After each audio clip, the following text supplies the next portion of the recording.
I'm Chuck Colson. As you can see, we're on the grounds of the National Cathedral in the northwest quadrant of the city of Washington, capital of the United States, and many people believe the power center of the world. This particular place has become so well known in American history for some of the great events of history. You'll remember it, I suspect, best for the aftermath of 9/11. After that terrible tragedy, our nation's leaders gathered here, the place for public worship, a place for mourning. Billy Graham spoke, if you may remember, and preached the gospel. President Bush gave a very moving message.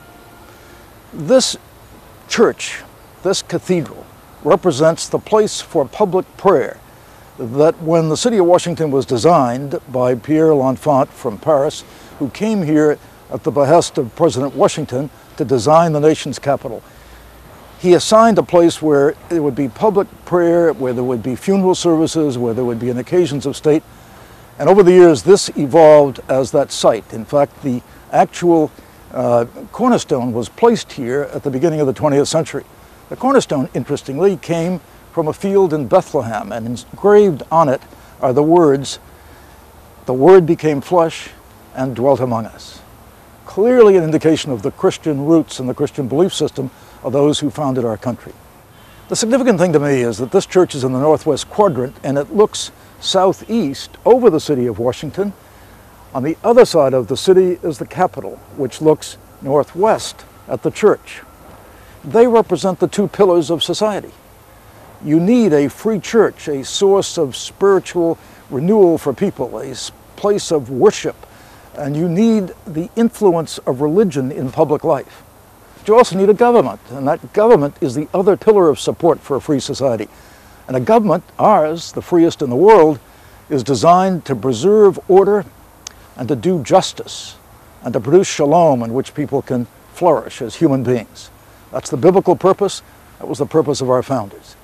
And so these two great institutions face one another, as they do, interestingly enough, in London, where Westminster Cathedral faces the Houses of Parliament.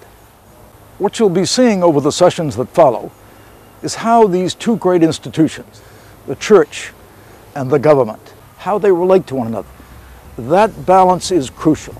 Our founders came up with a scheme that is unique in human history that has accounted for our freedoms. So maintaining that balance is absolutely vital.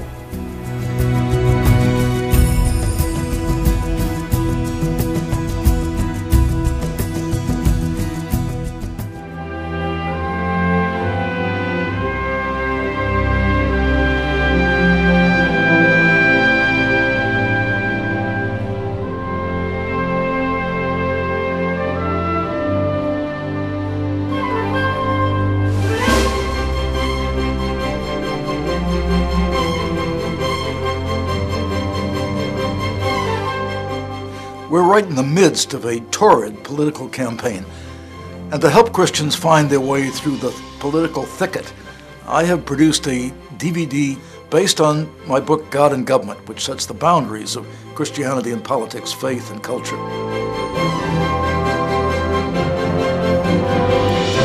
It answers four questions.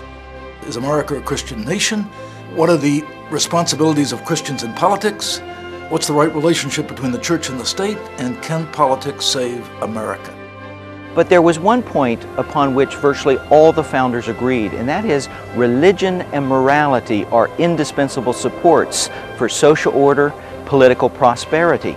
My Christian faith animates my concern about human rights. I wouldn't have a rooted notion of human rights without my faith.